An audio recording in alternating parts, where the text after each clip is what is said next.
அவன் தெளிவாதான் சொல்றான். ஸ்ரீசென் கொள்கை அப்படிங்கிற ஒண்ணு யார் கூட வேணாலும் படுக்கலாம், எப்ப படுக்கணும்னு நினைக்குமோ அப்பெல்லாம் படுக்கலாம். அது அவரவர்களோட தனிப்பட்ட சுதந்திரம், அதை யாரும் கேள்வியே கேட்க முடியாது அப்படின்லாம் சொல்றான். இதுல கவனிக்கப்பட வேண்டிய விஷயம் என்னன்னா, மூணாவது இந்த வார்த்தையை பயன்படுத்துறீங்க, முதலாளித்துவ பெண்கள் அப்படிங்கிறீங்க.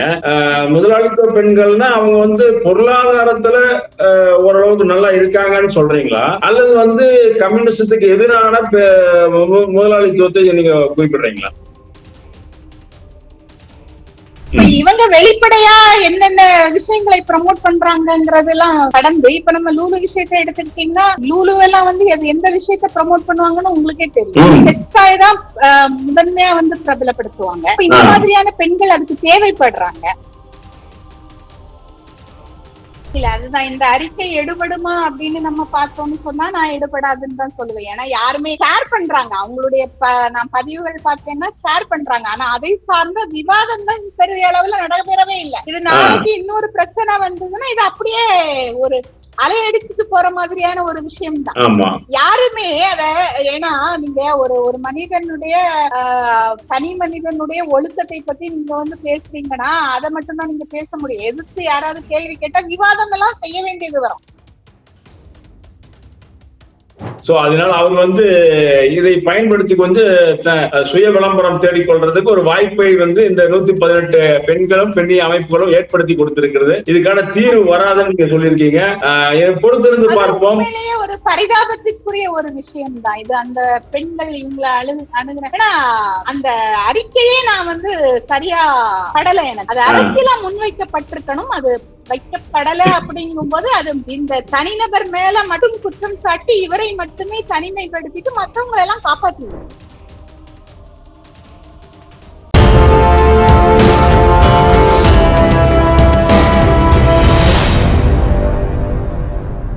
யூத் தமிழ் ஊடறுப்பினர்களுக்கு வணக்கம். தொடர்ச்சியா நம்ம உங்களை சந்திப்பதில் ரொம்ப மகிழ்ச்சி. இன்றைய இது நம்ம உலகம் முழுவதும் இருக்கக்கூடிய புலம்பெயர்ந்த தமிழர்கள் மற்றும் தமிழகத்தில் இருக்கக்கூடிய முற்போக்கு சிந்தனை உள்ள பெண்களும் பெண்கள் அமைப்புகளும் கிட்டத்தட்ட 118 பேர் ஒரே ஒரு நபர் மேல குற்றஞ்சாட்டுறாங்க. அதுவும் குற்றச்சாட்டு என்னன்னா பாலியல் தொடர்பான குற்றச்சாட்டு. அவர் யாருன்னு இப்போ அடிக்கடி நம்ம சொல்லி கொண்டுதான் இருக்கிறோம். நேற்று கூட ஒரு இது எடுத்திருக்கிறோம், இன்னைக்கு அது பப்ளிஷ் பண்றாங்க. அதை தொடர்பாக முற்போக்கு சிந்தனையுடைய கம்யூனிச கொள்கையிலும் பெரியாரிய சித்தாந்தத்திலையும் ஊறி திளைத்த பலர் இருக்கிறாங்க, பல பெண்கள் இருக்காங்க. அதுல நம்மளுடைய ஜீவா அவர்கள் ஒரு குறிப்பிடத்தக்கவர். அவங்களும் இதே போல இந்த பாலியல் தொடர்பான பிரச்சனையில சில நாட்களுக்கு முன்னாடி, சில வருடங்களுக்கு முன்னாடி நம்ம லூலு குழுவோட இருந்து அவங்களோட முரண்பட்டு அந்த குழுவில் இருக்கக்கூடிய சில என்னென்ன இதுல தவறுகள் நடக்குது அப்படிங்கறதெல்லாம் வெளிப்படையாக வெளியே கொண்டு வந்த ஒரு முக்கிய நபர்கள் உள்ள அவர்கள் ஒருத்தர். இப்போ அவர்கள் இந்த விஷயத்துல ஒரு பெண்ணு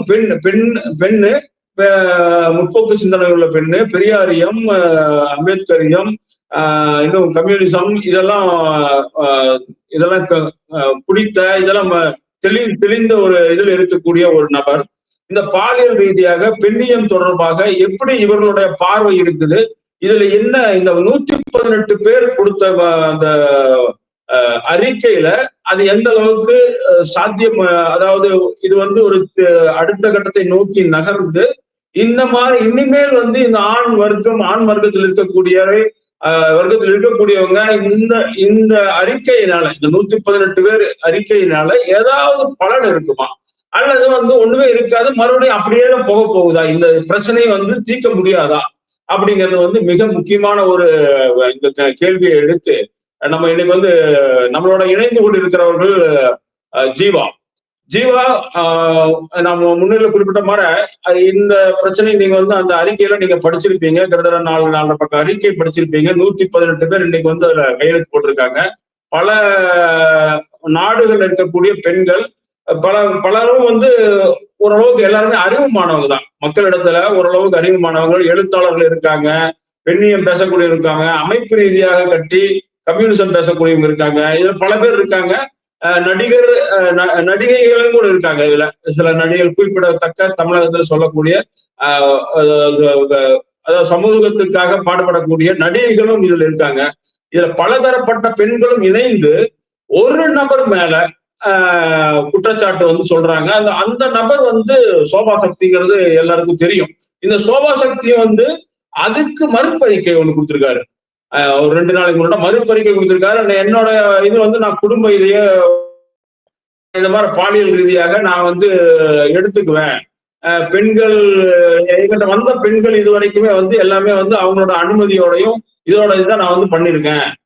நான் வந்து இது தவறுலே நினைக்கிறேன். எனக்கு வந்து குடும்ப சூழல்ல எனக்கு ஒத்து வராது அப்படிங்கிற சில முற்போக்கு, அதாவது முற்போக்கு நினைத்து கொண்டு இதையெல்லாம் சொல்லிக்கொண்டு இவர் வந்து அவருடைய ஒப்புதல் வாக்கு மூலமே கொடுத்திருக்காரு. ஆமா நான் பண்றது இதெல்லாம் நான் தான் பண்றேன்னு சொல்றேன் அப்படின்னு சொல்றாரு. சோ இது உங்களோட பார்வை, பெண்ணிய பார்வையாக, ஒரு பெரியாரிய பார்வையாக உங்களுடைய கருத்துக்கள் நீங்க சொல்லுங்க. நல்லது. இப்போ வந்து ஒரு 118 பெண்கள், அதுவும் வந்து நீங்க சொன்னீங்க நிறைய விஷயங்கள். அதுல பெரும்பான்மையான பெண்கள் முதலாளித்துவ பெண்கள். அதை முதல்ல நான் இங்க வந்து பதிவு செஞ்சுக்கிறேன். இந்த முதலாளித்துவ பெண்கள் இவங்க எல்லாரும் இணைஞ்சு இந்த பாலியல் சுரண்டலுக்கு எதிரான ஒரு கண்டன கூட்டறிக்கையை தயாரிச்சிருக்காங்க அப்படின்னு சொன்னா அது ஒரு கண்டிப்பா பாராட்டப்பட வேண்டிய ஒரு விஷயம்தான்.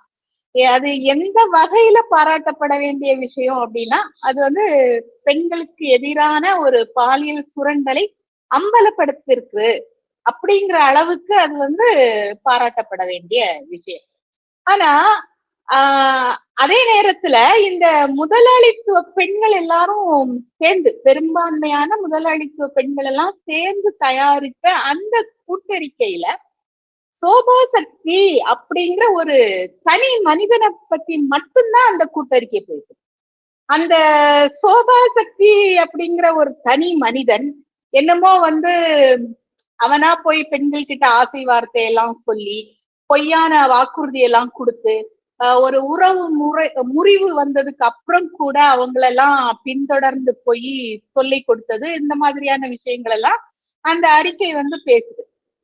அதுவும் சோபா சக்தியை கூட அவங்க எப்படி அறிமுகப்படுத்துறாங்க அப்படின்னா எழுத்தாளர், நடிகர் இப்படிதான் வந்து அறிமுகப்படுத்துறாங்க. இன்னொன்னு வந்து என்ன சொல்றாங்கன்னா அவர் வந்து பெரியாரிய, மார்க்சிய, அம்பேத்கரிய பெண்ணிய கோட்பாடுகளால் வழிநடத்தப்படுபவர் அப்படின்னு தன்னை முன்னிறுத்திக்கிறாரு அப்படின்னு ஒரு விஷயத்த அவங்க வந்து சொல்றாங்க.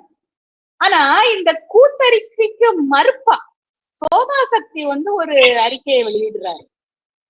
அதுல என்ன அவரு சொல்றாரு அப்படின்னு சொன்னா தன்னோட பாலியல் கோட்பாடு என்ன அப்படிங்கறத அவர் வந்து ஒரு ஒப்புதல் வாக்கு மூலமாவே அவர் வந்து கொடுத்திருக்காரு. அப்படி என்ன ஒப்புதல் வாக்கு மூலம் அவர் கொடுத்திருக்கிறாரு அப்படின்னு பார்த்தோம்னா, நான் வந்து பலரோட உறவுல இருந்ததெல்லாம் உண்மைதான். என்னோட 23வது வயசுல இருந்தே எனக்கு வந்து பல காதல்கள் எல்லாம் இருந்திருக்கு. எனக்கு வந்து இந்த கல்யாணம், பிள்ளை குட்டிங்க, ஒழுக்கவாதம், கலாச்சாரம் மாதிரியான எந்த ஒரு விஷயமும் பிடிக்காது. நான் எப்பவுமே வந்து சுதந்திர காதலி, அதாவது ஃப்ரீ செக்ஸ தான் நான் வந்து செய்வேன் அப்படின்னு அவர் ஒரு ஒப்புதல் வாக்குமூலத்தை வந்து கொடுத்துக்கிறார். ஆக இங்க வந்து பாத்தீங்கன்னா சோபா சக்தி ஒழுக்கம் இல்லாதவர், அவருக்கு பல பாலியல் உறவுகள் இருந்திருக்குது அப்படின்னு அவர் வந்து ஒத்துக்கிறாரு. அது மட்டுமே இல்ல, அவர் அதுல ரொம்ப ரொம்ப முக்கியமா சொல்ற விஷயம் என்னன்னா இதுதான் என்னுடைய பாலியல் கோட்பாடு அப்படின்னு அவர் வந்து அதுல சொல்லிடுறாரு, தெளிவாதான் சொல்றாரு. அப்போ இந்த ஃப்ரீ செக்ஸ், அதாவது இந்த பாலியல் கோட்பாடுனா என்ன அப்படின்னு நம்ம முதல்ல பாக்கணும் இல்லையா? இப்ப இந்த அதற்கமை பெண்ணிய குழு அப்படிங்கிறது வந்து அவருடைய அரசியல் நிலைப்பாட்டை, அதாவது இந்த ஃப்ரீ செக்ஸ் கோட்பாடு இருக்கு இல்லையா, இத பத்தி வாயை துறக்கல, இத பத்தி அவங்க வந்து பேசவே இல்லை. ஆனா உண்மையிலேயே சோபா சக்தி பிரச்சனை என்ன அப்படின்னா இவரு அந்த ஃப்ரீ செக்ஸ் பாலியல் கோட்பாடை வந்து கையில வச்சுக்கிட்டு அந்த கோட்பாடின் அடிப்படையில தான் பாலியல் சுரண்டல் பண்றாரு. இது ரொம்ப ஒரு முக்கியமான ஒரு விஷயம். ஏன்னா இது வந்து ஒரு மிகப்பெரிய அரசியல். இந்த அறிக்கை வந்து என்ன பண்ணுதுன்னா, சோபா சக்திங்கிறவர் ஒரு தனிநபர், அவர் வந்து தனிப்பட்ட முறையில் பெண்களை பாலியல் சுரண்டல் பண்ணிட்டாரு அப்படின்னு ஒரு திசை மாற்றி பேசு. உண்மையான ஒரு விஷயத்த இந்த அறிக்கை வந்து திசை மாற்றி பேசு. திசை மாத்திரம் என்ன மாதிரி திசை மாத்திருக்காங்கன்னு சொல்லுங்க. அதுதான் சொல்றேன். அந்த அரசியல் கோட்பாட்டை அவங்க வந்து அந்த 3 செக்ஸ் கோட்பாடுன்னு ஒண்ணு இருக்குது இல்லையா, அந்த கோட்பாட்டை அவங்க வந்து மறைச்சிடுறாங்க. அந்த கோட்பாடை கொண்டவர் சோபா சக்தி அந்த கோட்பாடை கொண்டவர் அப்படிங்கிற விஷயத்தையே மறைச்சு, அந்த கோட்பாடு சரியா தவறா அந்த மாதிரியான எந்த விஷயங்களையுமே அவங்க பேசாம, சோபா சக்திங்கிற தனிநபர் பெண்களை பாலியல் பாதிப்புக்கு ஆளாக்கி இருக்கிறார் அப்படின்னு மட்டுமே பேசுறாங்க.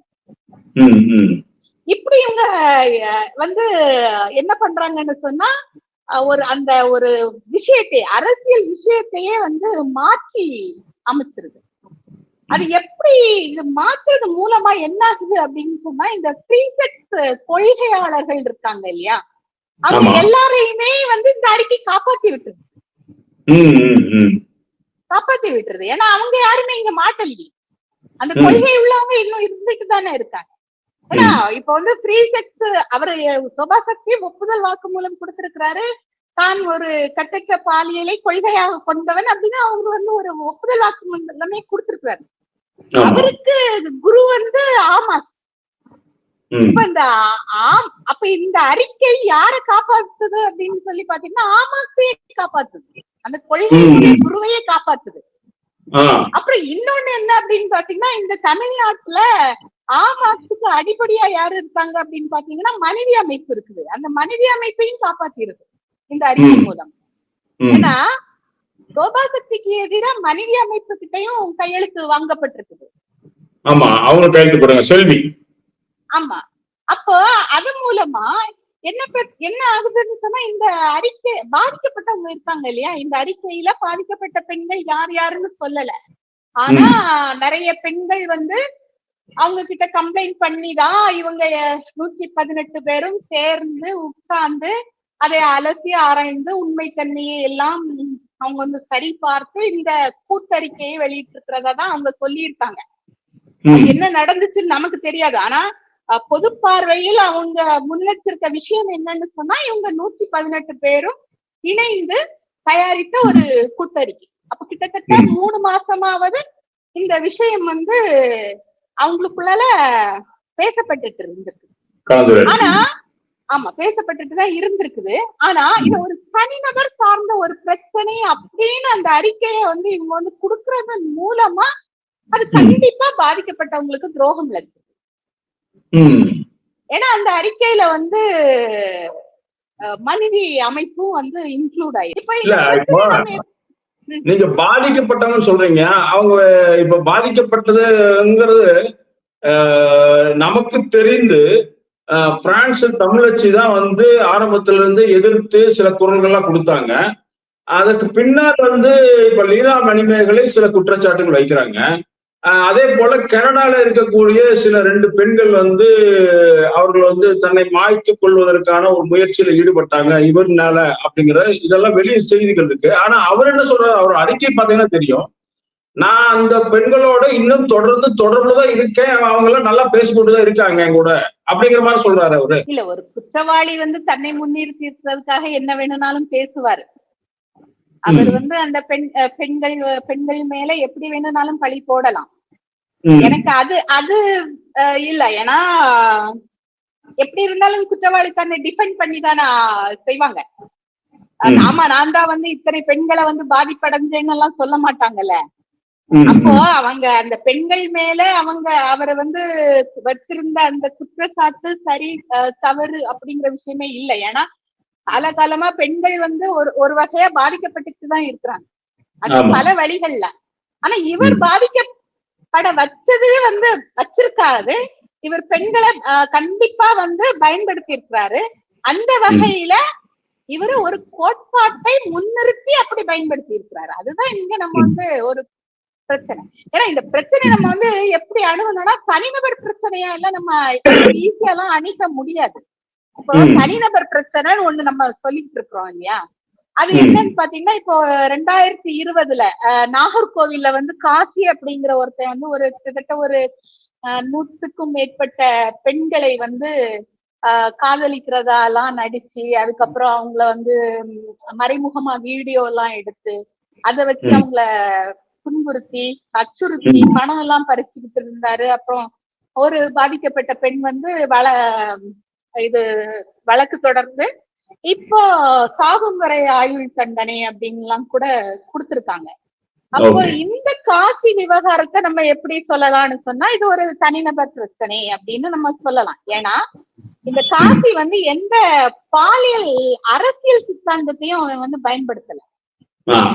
அவன் வந்து அந்த பெண்களை, அவனுக்கு ஒரு பாலியல் வெறி இருக்குது, அந்த வெறி மூலமா இவன் பல பெண்களை அவன் அணுகுறான், அவங்கள வந்து பாதிப்புக்குள்ளாக்கி இருக்கிறான். அதே மாதிரி இன்னொரு பிரச்சனை என்னன்னு எடுத்துக்கிட்டீங்கன்னா, பொள்ளாச்சி பாலியல் பிரச்சனை.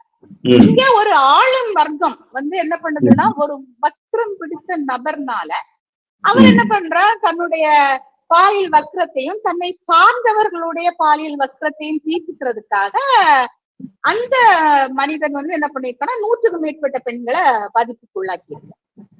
அப்ப இதையும் வந்து இதை நம்ம தனி நபர் பிரச்சனைன்னு சொல்லிட முடியாது, இது அதையும் தாண்டின ஒரு விஷயம்தான். ஆனாலுமே வந்து இங்க அவங்கள்ட்ட இருக்கக்கூடிய, அதாவது அந்த நபர்கிட்ட இருக்கக்கூடிய, அவரை சார்ந்த நபர்கள் கிட்ட இருக்கக்கூடிய பாலியல் வக்ரங்கள் தான் குற்றங்கள் செய்ய தூண்டுது.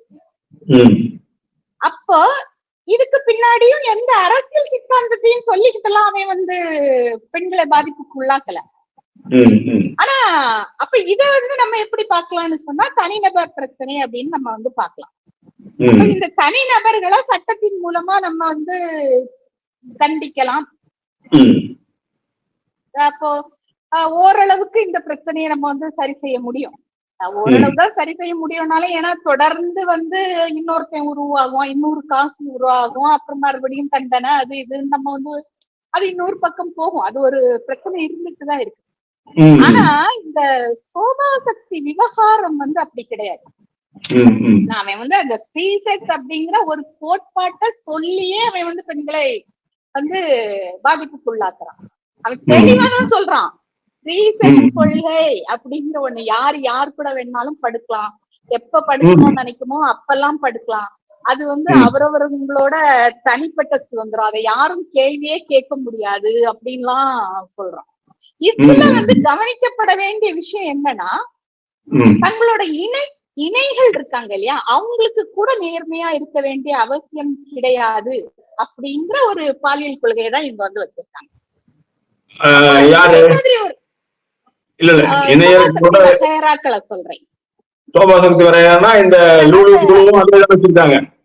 அது எல்லாமே அதுல இன்க்ளூடட் தான். அது லூலு குழுவுல சின்ன குழுவுங்க. நீங்க வந்து லூலு பிரச்சனை என்னமோ பெரிய பிரச்சனைன்னு நம்ம நினைச்சிட்டு இருக்கோம். அது கிளைகள்ல ஒண்ணு, அவ்வளவுதான். அப்போ சோபாசக்தி வந்து இத இப்போ ஒன்னும் சொல்லல, இந்த அறிக்கையில சொல்றாருல, நான் ஒரு கோட்பாடை வச்சிருக்கேன் அப்படின்னு. இப்பெல்லாம் சொல்லல, பல ஆண்டு காலமா இததான் சொல்லிட்டு இருக்கிறாரு. அவர் பல ஆண்டு காலமா இதுதான் என்னுடைய கொள்கைன்னு சொன்னாலும் மறுபடியும் பெண்கள் வந்து பாதிப்புக்குள்ளாக்கிட்டு தான் இருக்காங்க அப்படிங்கிறது இதுல ரொம்ப ஒரு வருந்தத்தக்க ஒரு விஷயம்தான். சரி, அது இன்னொரு பக்கம் இருக்கட்டும். நம்ம வந்து இந்த அதற்கமை பெண்ணிய அமைப்பு அப்படின்னு அந்த குழு இருக்குது இல்லையா, அது வந்து அந்த கூட்டறிக்கை வந்து எதை மறைச்சிருது அப்படின்னு சொன்னா, இங்க ஒருத்தர் ஃப்ரீ செக்ஸ் கோட்பாடை முன்னெடுத்து கிட்டு போறாரு, ஃப்ரீ செக்ஸ் கோட்பாடை அவர் வந்து முன்னெடுத்துட்டு போறாரு அப்படிங்கிற ஒரு விஷயத்த சொல்லாம கைவிட்டுடுது. அப்ப அப்படி கைவிடுறது மூலமா என்ன ஆகுது, இந்த அறிக்கை வந்து என்ன பண்ணுதுன்னு சொன்னா, ஃப்ரீ செக்ஸ் கோட்பாட்டாளர்கள் இருப்பாங்க இல்லையா, அவங்களை எல்லாத்தையுமே காப்பாத்துது, அந்த ஃப்ரீ செக்ஸ் கோட்பாட்டை காப்பாத்துது, அது சம்பந்தமா இருக்கக்கூடிய பெரிய நெட்வொர்க்கையே காப்பாத்துது. அப்போ இது மூலமா பல குற்றவாளிகளை காப்பாற்றுது, இன்னும் பெண்கள் பாதிக்கப்பட போறதை உறுதிப்படுத்துது. அதுதான் இதுல முக்கியமான விஷயம். ஏன்னா இன்னும் நிறைய பெண்கள் பாதிக்கப்பட்டுதான் இருக்க போறாங்க. இங்க இந்த ஃப்ரீ செக்ஸ் கோட்பாடு தப்பு அப்படின்னு நம்ம வந்து பேசினாதானே பலருக்கும் அது வந்து அப்படியா, அது என்ன கோட்பாடு, இவங்க என்ன கோட்பாடு அப்படி வச்சிருக்காங்க அப்படின்னு மக்கள் வந்து அதை சார்ந்து யோசிக்க ஆரம்பிப்பாங்க. அப்படியே கிடையாது. யாரோ ஒரு சோபா சக்தி அவன் பல பெண்களை வந்து ஏமாத்திட்டானா அப்படிங்கிற விஷயத்தோட அது மறைஞ்சு போயிருது இல்ல. அப்போ இந்த நம்மளுக்கு வந்து இந்த ஃப்ரீ செக்ஸ் கோட்பாடுன்னு ஒண்ணு சொல்றோம், அது என்னங்கிறதையும் நம்ம வந்து தெரிஞ்சுக்கணும். நம்ம தனிநபர் பிரச்சனைனா என்னன்னு பாத்துட்டோம், அப்போ ஃப்ரீ செக்ஸ் கோட்பாடையும் நம்ம வந்து என்னன்னு பாக்குறோம் இல்லையா. இது வந்து 1980கள்லயே வந்து முன்னெடுக்க ஆரம்பிச்சுட்டாங்க. இது வந்து என்ன, ஆமா 1980கள்லயே இங்க வந்து பல இயக்கங்கள்ல இந்த கருத்து வந்து ஊடுருவ ஆரம்பிச்சு. அதாவது ஒரு பெண் விடுதலை அப்படிங்கிறது வந்து பெண் விடுதலைங்கிறது நம்ம என்ன பேசுறோம் அப்படின்னு சொன்னா, இந்த சமூகத்தில் எல்லாரும் எல்லா உரிமைகளும் நமக்கு கிடைக்கணும். அது பெண் விடுதலை மட்டும் இல்ல, மனித விடுதலை, மனித குல விடுதலைக்கு நமக்கு என்னெல்லாம் தேவையோ அது பெண்களுக்கும் தேவைப்படும், அவ்வளவுதான். அதுதான் நம்ம வந்து பெண் விடுதலைன்னு நம்ம வந்து பேசுறோம். ஆனா இவங்க என்ன பண்றாங்க அப்படின்னா, இந்த பெண் விடுதலை அப்படிங்கிறதே வந்து பாலியல் விடுதலை தான், அது மட்டுமே தான். எந்நேரமும் ஒரு பெண் பாலியல் சார்ந்தே யோசிச்சுட்டு இருந்தா போதும், அவள் விடுதலை அடைஞ்சிடுறா. ரொம்ப சிம்பிளா முடிச்சிடுறாங்க பெண் விடுதலைய. சரியா? அப்போ இந்த விஷயத்துல வந்து இந்த ஒரு கோட்பாடு ஃப்ரீ செக்ஸ் கோட்பாடுங்கிறது வந்து ஒரு பெண் ஒரே ஒருவரோடு வாழக்கூடாது. அது வந்து மனம் ஒத்து காதலித்து திருமணம் செய்திருந்தாலும் அந்த கணவனோட நமக்கு வந்து அது எல்லாருமே ஒத்துக்கிறது, பொதுமக்களுமே ஒத்துக்கிறது தான். ஒரு பெண்ணுக்கு பல பிரச்சனைகள் இருக்கும், குடும்பத்தால பிரச்சனைகள் வரும், கணவனால பிரச்சனைகள் வரும், கணவன் தவறி போயிடலாம், இப்படி நிறைய பிரச்சனைகள் வரும். அப்ப அவ வந்து அதே ஒரே ஆணோட தான் வாழ்ந்தே ஆகணும் அப்படின்னு இங்க யாருமே கட்டாயப்படுத்திருந்த. பொது சமூகமே அதை சொல்லாது. அப்படி நம்ம சொன்னோம்னா பொது சமூகமே நம்மள வந்து என்ன சொல்லும், என்ன நீ இப்படி இருக்கிறீங்க அப்படின்னு பேசிடும். அப்போ ஒரு பெண்ணுக்கான பாலியல் சுதந்திரம் அப்படிங்கிறது அவள் தன்னுடைய மனதுக்கு பிடித்தவனோட தன்னுடைய வாழ்வை அமைச்சுக்கிறது, தொடர்ந்து அமைச்சுக்கிறது இல்லையா, ஒரு குடும்பமா மாறுறது. இந்த மாதிரி அவளுடைய அடுத்தடுத்த நகர்வுகள்ல அந்த இணையோட அவ பயணிக்கிறது. இதுதான் நம்ம வந்து சொல்றோம். ஆனா இவங்க என்ன சொல்றாங்கன்னா, அப்படி இருக்கக்கூடாது, ஒரு பெண் ஒரே நேரத்தில் பல ஆண்களோட இருக்கணும், அப்பதான் அவள் சுதந்திரமானவளா இருக்கிறா. இல்லைன்னா ஒரே ஆண் அவளை அடக்கி வச்சிடறான், பல பேரோட இருக்கும் போது அந்த பெண் அந்த ஆண்களை ஆட்டி வைக்கிறா அப்படிங்கிற மாதிரி அவங்க ஒரு கோட்பாடை முன்வைக்கிறாங்க. இல்ல இப்ப பெண்களே அந்த மாதிரி ஒரு கோட்பாடு வச்சிருக்காங்க. அதே அந்த பெண்கள் அந்த கோட்பாடை வைக்கல, நம்ம அதை சொல்றது இத உருவாக்குனதெல்லாம் ஆண்கள் தான். அவங்க உருவாக்கி இந்த பெண்களை வந்து அவர்களுக்கு அடிமையாக வச்சிருக்காங்க, அவ்வளவுதான். ஆண்களோட கருத்தில் பிரதிபலிப்பு தான் அந்த பெண்கள் இந்த லூலு குழு மாதிரி இருக்கிறது அப்படின்னு நினைக்கிறேன். கண்டிப்பா கண்டிப்பா கண்டிப்பா கண்டிப்பா. லூலு வந்து தனிப்பட்ட முறையில எதையுமே யோசிச்சு அவங்களா வந்து இப்படி ஒரு ஃப்ரீ செக்ஸ் கோட்பாடெல்லாம் வைக்கலீங்க. இது வந்து ஏற்கனவே இந்த சமூகத்துல இருக்கிறது, ஆண்களால் வழிமொழியப்பட்டது, இவங்க பின்பற்றாங்க. இவங்க வந்து அந்த ஆணாதிக்கத்துக்கு என்ன செய்யறாங்கன்னா அடிமையா இருந்து சேவை பண்றாங்க, அவ்வளவுதான். ஆமா.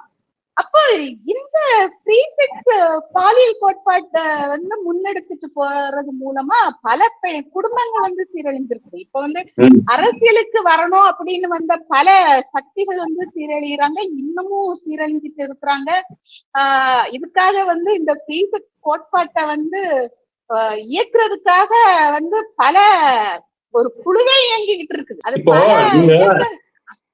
இல்ல எனக்கு தெரிஞ்சு சில நடிகைகள் வந்து அவர்கள் வந்து இதுல எல்லாம் இப்ப சமூக வலைதளங்கள், நம்ம யூடியூப் சேனல்ஸ் இந்த மாதிரிலாம் வந்து அவங்க எல்லாம் ஓப்பனா பேசுறாங்க. அதுல சக்கீலான்னு ஒரு நடிகை இப்ப அண்மையில ஒரு பேட்டி எல்லாம் கொடுத்திருந்தாங்க. அவங்க எல்லாம் என்ன சொல்றாங்கன்னா, நான் பல பேரோட போயிருக்கேன், பல பேர் எனக்கு இருந்திருக்காங்க அப்படின்னு சொல்றாங்க. பல பேரோட நம்பர் அந்த நெறியாளர் கேட்கறாரு, எவ்வளவு பேர்னு சொல்லுங்க, எண்ணிக்கை சொல்ல முடியுமானா அது யோசிச்சுக்கிட்டு அது 10 15 இருக்குமோ அப்படின்னு அந்த அளவுக்கு அந்த நடிகை சொல்லுது. அதே போல இன்னொரு நடிகை பேரு ரேகா அப்படின்னு நினைக்கிறேன். அவங்களும் அப்படிதான். அவங்களும் வந்து இந்த பாலியல் ரீதியான இதுல வந்து எனக்கு தனிப்பட்ட முறையில பல வகையில எனக்கு இன்பங்கள் இருக்குது. அதை நான் வந்து எடுத்துக்குவேன் நானு. எனக்கு எனக்கு எல்லா வகையிலையும் நான் இது பண்ணுவேன் அப்படின்னு சொல்லி அவங்களும் சொல்றாங்க. இப்போ ஒரு ஆண் இந்த மாதிரி வந்து அவன் ஓப்பனா பேசிட்டான். அதே போல பெண்களும் இப்ப உங்க தமிழ்நாட்டில் இருக்கக்கூடிய பெண்ணியத்தை சார்ந்த பெண்களே இப்படி பேசுறாங்க, நடிகைகள் இப்படி பேசுறாங்க, ஓப்பனா பேசுறாங்க. இது வந்து நடிகைகள் பேசுறாங்க. பல பேருக்கு இந்த வாய்ப்புகள் இல்ல, அதாவது பேசக்கூடிய வாய்ப்பு இல்லாதனால பலருடைய பெண்களுடைய அந்த இது தெரியாம இருக்குதுன்னு எடுத்துக்கலாமா? அல்லது வந்து இது இது எப்படி நினைக்கிறீங்க இந்த இதைய? இப்போ இந்த விஷயம் இந்த நடிகைகள் எல்லாம் சொல்றாங்க இல்லையா, நடிகைகள் சொல்றாங்க மட்டும் கிடையாது, பல நடிகைகளினுடைய அந்தரங்க வீடியோக்கள் எல்லாம் ரிலீஸ் ஆகுது. அவங்க அதை பார்த்து இப்போ ஓவியாவோடதெல்லாம் ரிலீஸ் ஆச்சு. அவங்க வேற என்ஜாய் ப்ரோன்னாங்க. அப்ப இன்னும் கிளியர் பிரிண்ட் எல்லாம் போடுறேன்னு சொன்னாங்க. இப்ப கூட ஒரு சீரியல் நடிகையினுடைய வீடியோ எல்லாம் வெளியாச்சு அப்படின்னு சொன்னாங்க. இது எல்லாமே வந்து பாத்தீங்கன்னா முதலாளித்துவத்துக்கு இன்னைக்கு சந்தை தேவைப்படுது. அவங்களுக்கு ஏதோ ஒரு விதத்துல அவங்க ஒரு சந்தையை பிடிக்கிறதுக்கு முயற்சி பண்றாங்க. அந்த விதத்துல முதலாளித்துவம் பெண்களையும் பாலியல் பண்டமா தான் பயன்படுத்துது. அப்போ அந்த வகையில வந்து அது இன்னொரு செக்டார், அதுவும் நம்ம வந்து பேசப்பட வேண்டிய ஒரு விஷயம்தான். இதுல இவங்க அந்த கோட்பாடெல்லாம் வச்சுக்கிட்டு எல்லாம் பேசுறீங்க. அவங்க சினிமா துறையில இருக்கிறாங்க, சினிமா துறையில அட்ஜஸ்ட்மெண்ட் எல்லாம் பண்ணிதான் ஆகணும், அப்பதான் வாய்ப்பு கிடைக்கும். இப்படிங்கிற ஒரு பின்னணியில தான் அவங்க இந்த மாதிரியான விஷயங்கள் எல்லாம் பண்றாங்க. ஆப்வியஸ்லி அது அவங்களுக்கு அது ஒரு பழக்கம் மாதிரி ஆயிடுது. அப்படிதான் அவங்க எல்லாம் இருக்கிறாங்க. அது இன்னொரு சைடா தான் நம்ம பார்க்கணும். ஆனா அதுவும் ரொம்ப ரொம்ப ஒரு பயங்கரமான ஒரு பெண்களுக்கு நடந்த ஒடுக்குமுறைகளை முன்னாடி எல்லாம் பேசவே முடியாம இருந்தது. இன்னைக்கு அந்த ஒடுக்குமுறைகளே பெருமையா பேசப்படுது. அதுதான் நம்ம வந்து ரொம்ப அதிர்ச்சியா பார்க்க வேண்டிய ஒரு விஷயமா இருக்குது. முன்னாடி வாய் திறந்து பேசவே முடியாது. இப்போ அதுதான் அது வந்து அந்த இதுவும் விஷயத்தையும் நம்ம வந்து தனியா நம்ம வந்து பார்க்க வேண்டிய விஷயம் தான் இருக்கு.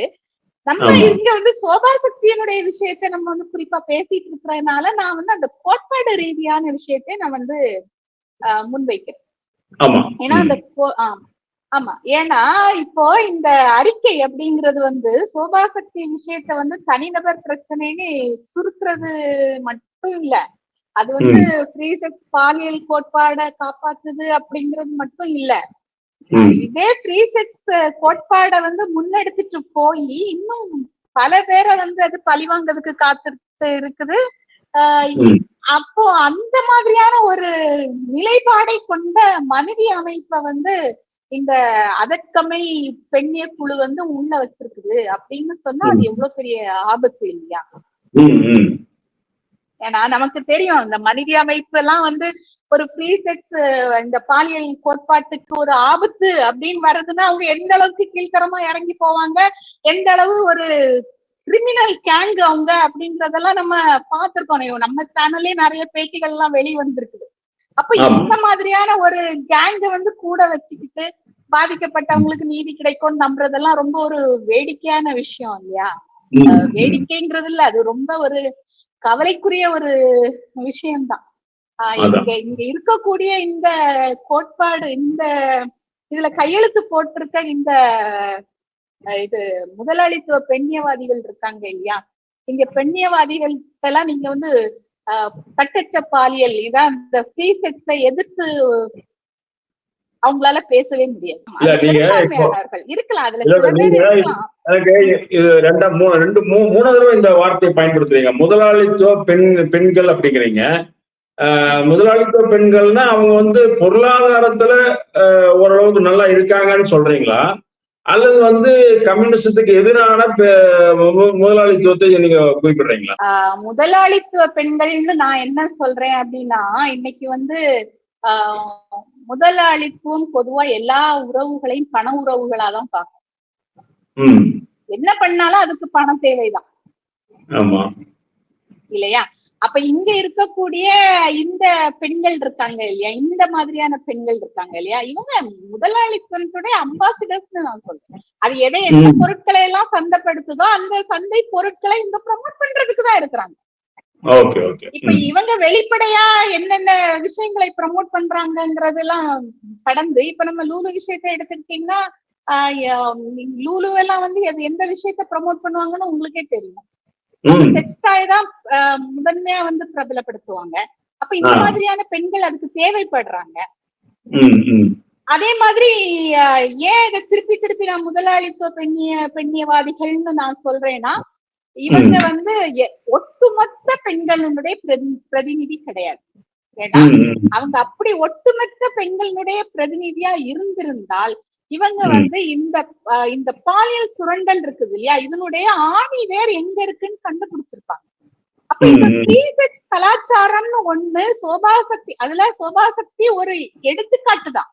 அப்போ ஆமா, இந்த ஃப்ரீ செக்ஸ் கோட்பாட்டை, கலாச்சாரம் சொல்லல, நான் கோட்பாட்டை கற்பிக்கக்கூடிய சோபாசக்தி இந்த அளவு பெண்களை பாதிக்கப்பட்டிருந்தா அப்போ இதுக்கு காரணம் அந்த கோட்பாடுதான் அவங்க சொல்லி இருப்பாங்க.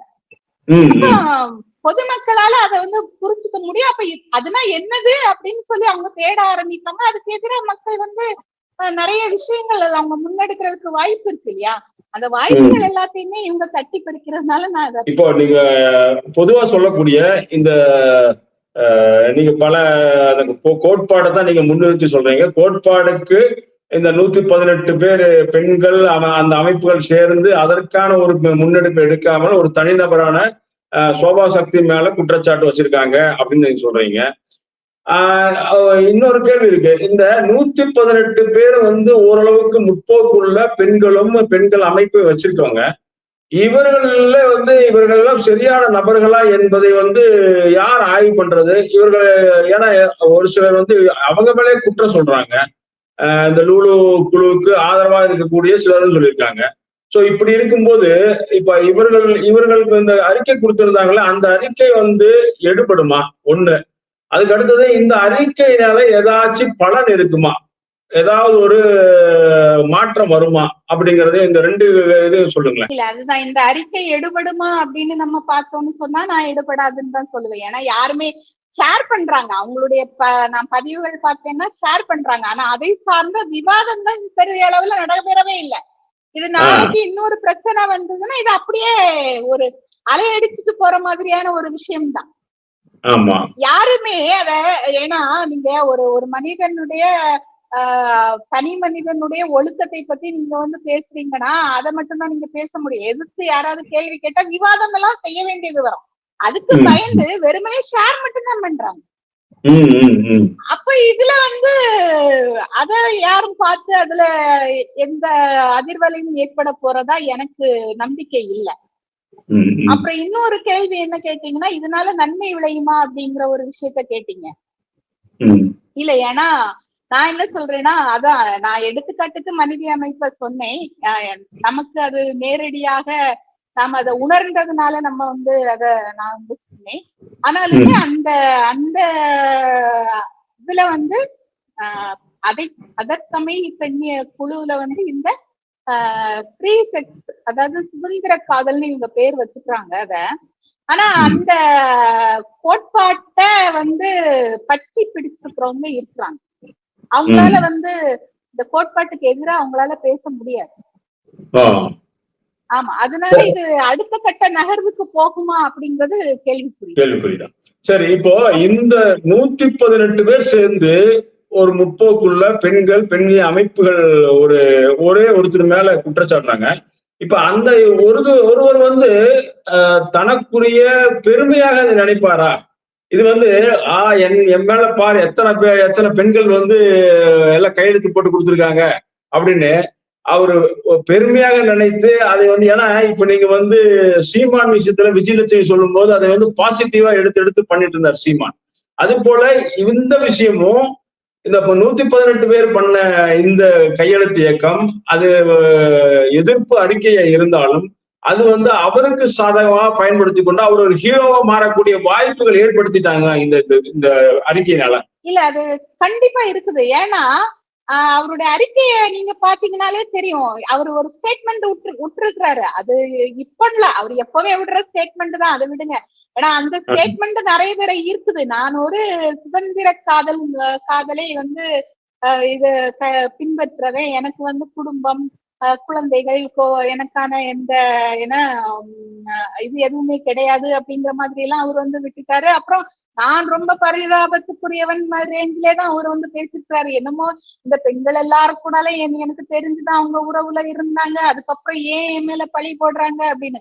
இவர் எந்த வகையில அந்த பெண்களை வந்து அணுகுனாரு அதெல்லாம் அவங்க அதுல லிஸ்ட் போட்டிருக்காங்க. பரிதாபம் தேடி அணுகி இருக்கிறாரு, அப்புறம் பெருமையை காட்டி அவர் வந்து அணுகி இருக்கிறாரு. தன்னுடைய அந்த என்ன சொல்றது, அவர் ஒரு நடிகர், எழுத்தாளர் இப்படிங்கிற அந்த விஷயத்தை எல்லாம் வந்து அது பெண்களை ஈர்த்திருக்குது. இந்த மாதிரியான விஷயங்கள்லாம் சொல்லும்போது ஆமா, அவரு எந்த பொண்ணையும் பாதிக்கப்பட விடல, இந்த பெண்களே போயிட்டு எதுக்கு வந்து அவர் மேல பழி சொல்றாங்க அப்படின்னு இன்னும் பரிதாபப்படக்கூடிய பெண்கள் வரதான் செய்வாங்க. அதனாலதான் நான் சொன்னேன், இந்த கோட்பாடை நம்ம தீவிரமா எதிர்க்காமல் ஒரு தனி மனிதனை சொல்லும் போது ஆட்டோமேட்டிக்கா அது வந்து அது அவருக்கான விளம்பரம் தான். கண்டிப்பா அவர் அவர் வந்து எதுவும் அசிங்கமா தான் நினைச்சு அறிக்கை வெளியிட்ட மாதிரி எல்லாம் இல்ல, அவர் பெருமையா தானே அறிக்கை வெளியிட்டு. அதனால அவர் வந்து இதை பயன்படுத்தி வந்து சுய விளம்பரம் தேடிக்கொள்றதுக்கு ஒரு வாய்ப்பை வந்து இந்த 118 பெண்களும் பெண்ணிய அமைப்புகளும் ஏற்படுத்தி கொடுத்திருக்கிறது. இதுக்கான தீர்வு வராதுன்னு நீங்க சொல்லியிருக்கீங்க.